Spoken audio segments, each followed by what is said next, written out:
Some stories do not have an ending. They exist as collections of facts. They are fragments of lives that conclude with a question mark. Today, we examine 3 such cases. These mysteries have endured for decades. They span continents. They span cultures. They share a common core of profound and unsettling ambiguity. We will not speculate wildly. We will not create drama where there is none. Instead, we will look closely at what is known. We will calmly present the evidence that has been gathered and verified over many years of inquiry.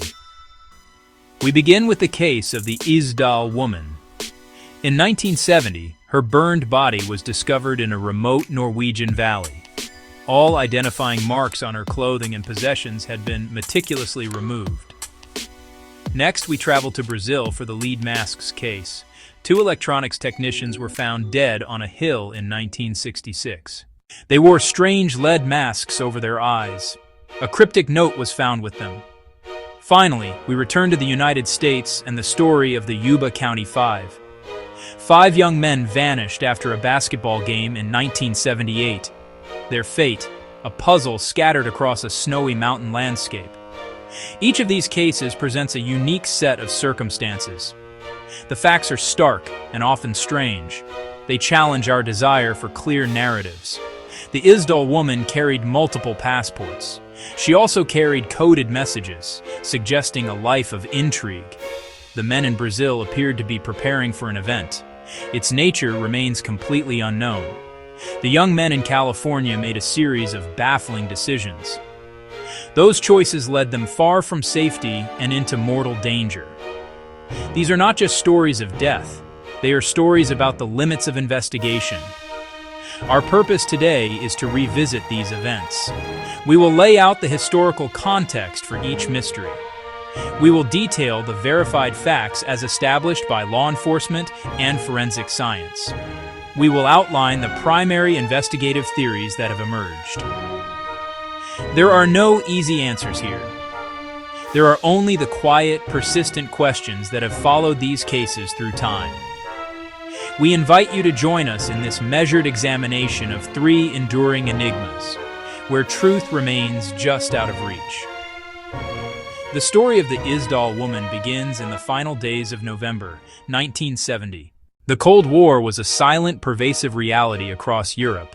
Nations were divided by ideology. Espionage was a constant and shadowy threat. It was a time of secrets and assumed identities. Norway, a NATO member bordering the Soviet Union, was a place of strategic importance. This tense international climate provides the backdrop for the discovery of a woman with no name. She had traveled extensively across the continent in the weeks before her death, moving between cities with practiced ease. On November 29, 1970, a university professor and his 2 young daughters were hiking. They were in a remote area of Isdalen Valley, near the city of Bergen. The valley was known locally as Death Valley due to a history of medieval suicides and more recent hiking accidents. They noticed a strange smell of smoke. Venturing off the path, they discovered the partially burned body of a woman. She was found between large rocks in a secluded spot. The scene was isolated and not easily accessible, suggesting it was deliberately chosen. Police were called to the scene immediately. They cordoned off the area and began a methodical investigation. The woman was found lying on her back. Her body and the ground beneath her were severely charred. Investigators recovered several objects around her: remnants of a fur hat, a watch, some jewelry, a half-empty bottle of St. Halvard liqueur, a plastic water bottle. Crucially, there were no forms of identification found on or near the body.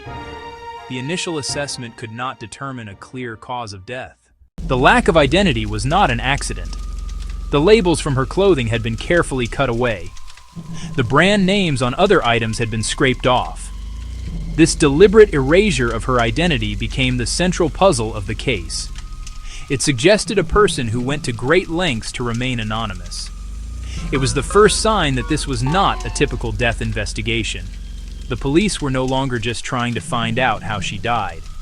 They were now faced with the far more difficult task of discovering who she was. Police 57 The investigation expanded. 2 suitcases were found in the luggage storage room at Bergen railway station. Inside, police found wigs, non-prescription glasses, several sets of clothing. All the clothing tags had been removed. They discovered a small notepad. One page contained lines of what appeared to be code. Forensic analysis and public appeals helped partially decipher it. The code was a simple substitution cipher. It revealed dates and locations of her travels across Europe. These travels were extensive. The coded notes, recovered ticket stubs, and hotel records painted a picture of constant motion. She had been to Paris, Hamburg, other European cities. She used at least 9 different aliases, all false. Hotel check-ins showed her as a Belgian, a French citizen, and other nationalities. She spoke German, French, Flemish, English. She listed her profession as an antiquities dealer, traveling saleswoman. Every path seemed designed to obscure her origin. The autopsy provided few definitive answers. Her dental record showed many gold-capped teeth, suggesting dental work from Central or Southern Europe. The coroner found soot in her lungs, indicating she was alive when the fire started. High carbon monoxide levels were present in her blood. Sleeping pills, the brand Phenomol, were found in her stomach, not fatal alone. The official cause, probable suicide, pills plus carbon monoxide. Still, many questions linger. Who was this woman?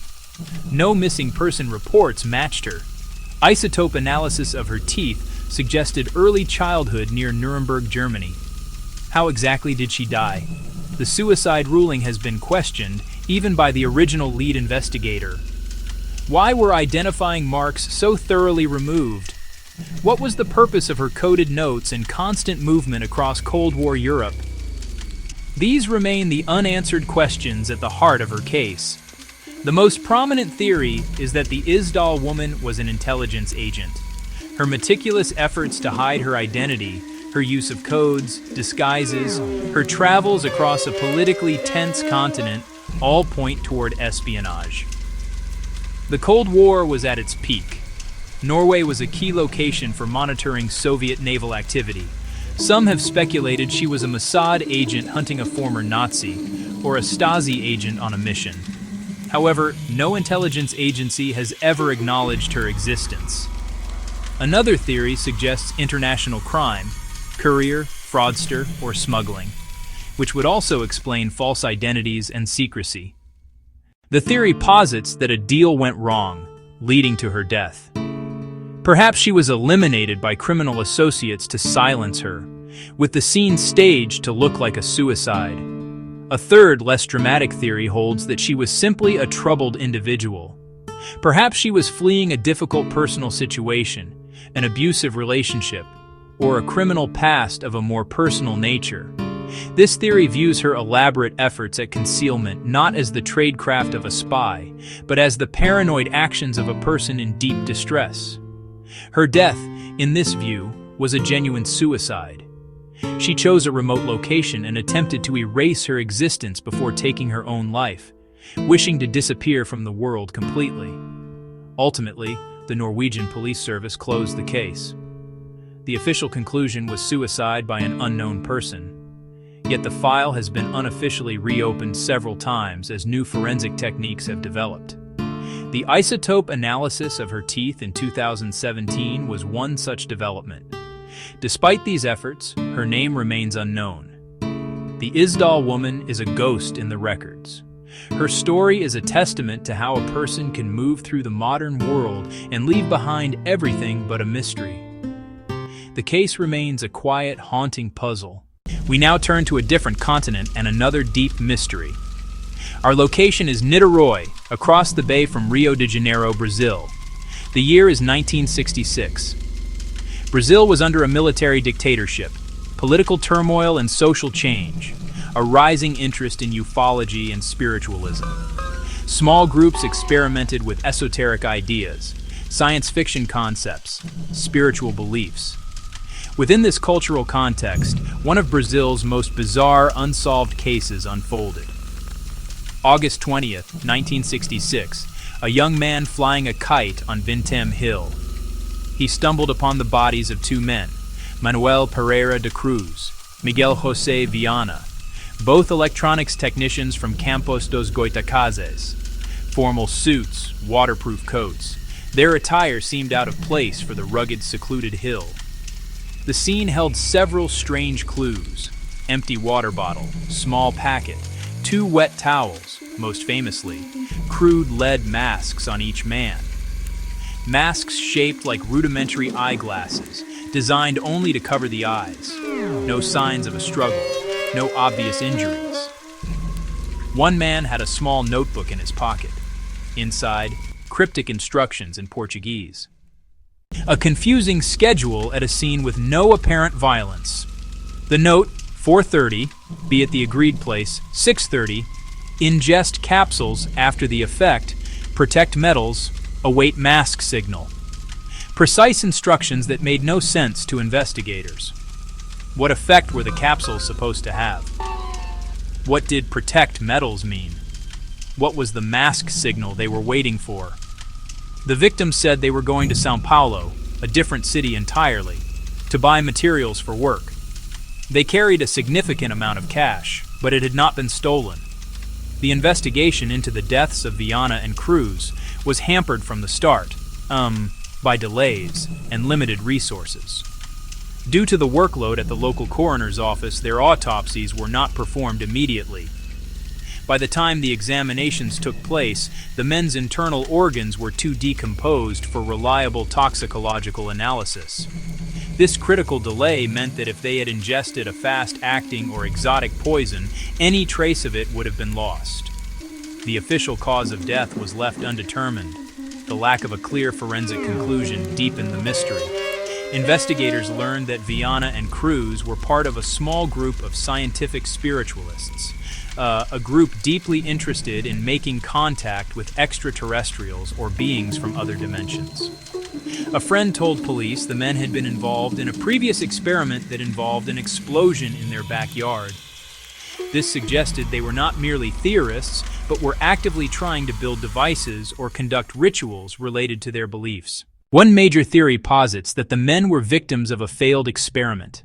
They may have believed that a combination of the ingested capsules and the lead masks would allow them to communicate with another dimension or protect them from radiation during a spiritual or extraterrestrial encounter. According to this theory, they accidentally poisoned themselves. They may have taken a dangerous substance they believed was a harmless hallucinogen. The instructions in the notebook were their guide for this ill-fated procedure, a ritual they were performing on Vintem Hill. Another theory suggests foul play. A local acquaintance, a fellow member of their circle, was briefly a suspect. Perhaps Viana and Cruz were lured to the hill and murdered by a third party.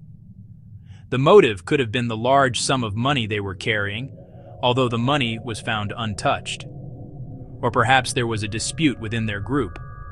This theory argues that the scene was staged to look like a ritual gone wrong. However, with no evidence of a struggle and no confirmed cause of death, this remains pure speculation. The lead mask's case, like that of the Isdal woman, is a story without a final chapter. Our final case takes us to Northern California. Winter of 1978. Gary Mathias, Bill Sterling, Jack Hewitt, Ted Wire, Jack Madruga. They were a group of young men from Yuba City. They shared a love of basketball and a close friendship. 4 of the 5 had mild intellectual disabilities or psychiatric conditions, a fact that would become central to understanding their story. On the night of February 24, 1978, they drove approximately 50 miles to Chico to watch a college basketball game. They were never seen alive together again. After the game ended, the group stopped at a local convenience store. They bought snacks and drinks. This was confirmed by the store clerk, who was the last person known to have seen all 5 men alive and well. Their plan was to drive straight home to Yuba City. Their families expected them that night. When they did not return, their parents grew worried and contacted the police. The disappearance of 5 men at once triggered an immediate and widespread search. but for several days, there was no trace of them or the car they were driving. On February 28th, 4 days after they vanished, their car was discovered. It was found on a remote, snow-covered dirt road in the Plumas National Forest. The location was puzzling. It was far from the direct route back to Yuba City. The road was unpaved, difficult to navigate, and led high into the snowy Sierra Nevada mountains. The car was unlocked and in perfect working order. It had a quarter tank of gas, more than enough to have driven them out of the area. Inside were the wrappers from the snacks they had bought in Chico. The discovery of the car only deepened the mystery. Why had they driven up this treacherous mountain road in the middle of a winter night? Jack Madruga, the driver, was known to be very protective of his car and hated driving it on unpaved roads. Why did they abandon a perfectly functional vehicle? Police found no signs of foul play at the scene. It appeared the men had simply stopped the car, gotten out, and walked away into the dark, snowy wilderness. Their footprints in the snow led further up the mountain, away from the car and any sign of civilization. The search for the 5 men was intense, but fruitless. Heavy snowstorms blanketed the mountains, making search efforts nearly impossible. The case went cold for months. It was not until the snow began to melt in early June that the story reached its tragic conclusion. On June 4th, the body of Ted Wire was discovered. He was found inside a trailer at a remote Forest Service campsite, nearly 20 miles from where the car had been abandoned. He had been dead for a long time. Wire's condition told a grim story. He had lost nearly half his body weight, indicating he died of starvation and hypothermia. He was wrapped in 8 blankets, yet he had frozen to death. In the same trailer, investigators found a significant supply of canned food and matches. The food rations were more than enough to have sustained him and others for weeks. However, only a few cans had been opened, and not with the can opener that was available.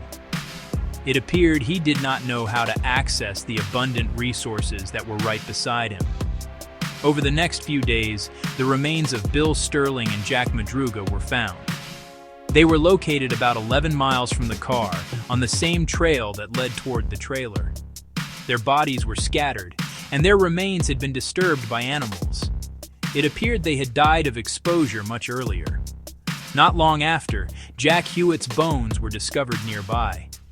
This left only one of the 5 men unaccounted for, Gary Mathias. Mathias had a history of schizophrenia, and it was his athletic shoes that were found inside the trailer with Wire. To this day, Gary Mathias has never been found. His fate is the final unanswered question in this case. The dominant theory is that the men became disoriented and got lost. Perhaps they were following the headlights of another vehicle or became confused in the dark.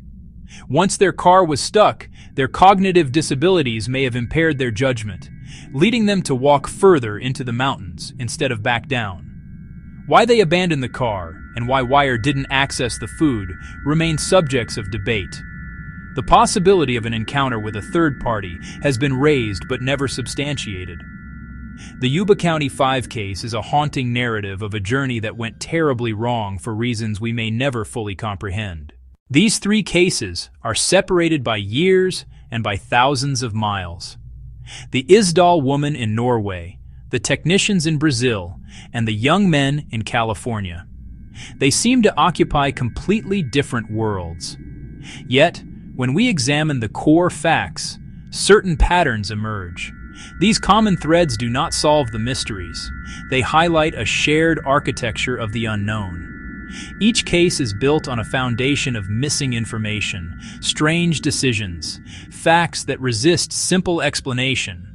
United not by details, but by persistent silence. The most striking commonality, identity, Isdal woman, existence as performance. Her true self erased beneath aliases and removed clothing tags. In the lead mask's case, the men put on suits and bizarre masks, adopting a persona for their final act that was alien to their everyday lives. For the Yuba County Five, their known identities as cautious, home-loving young men were contradicted by their inexplicable decision to drive into a dangerous wilderness. Furthermore, each mystery hinges on a journey that ends in a remote, desolate location. A lonely valley in Norway, a secluded hill overlooking a Brazilian city, a snow-choked forest deep in the Sierra Nevada. These are not places where people die by accident in the course of daily life. They are destinations. This suggests a degree of intent, either on the part of the victims or on the part of another, unseen actor. The journey itself is a central part of the puzzle. Why travel to these specific, isolated places to meet their end? These stories endure because they operate at the edge of our understanding. They are not simple tales of crime and resolution. They are chronicles of human behavior that is profoundly difficult to interpret. They show us how a person, or a group of people, can simply step outside the logical framework of the world. The facts are clear, yet they provide no comfort. The evidence exists, yet it explains nothing definitively. These cases stand as quiet monuments to the idea that sometimes the truth is not just hidden, but permanently lost. We have presented the facts as they are known. The rest is reflection. We invite you to share your thoughts respectfully in the comments below. For more examinations of complex data, consider subscribing.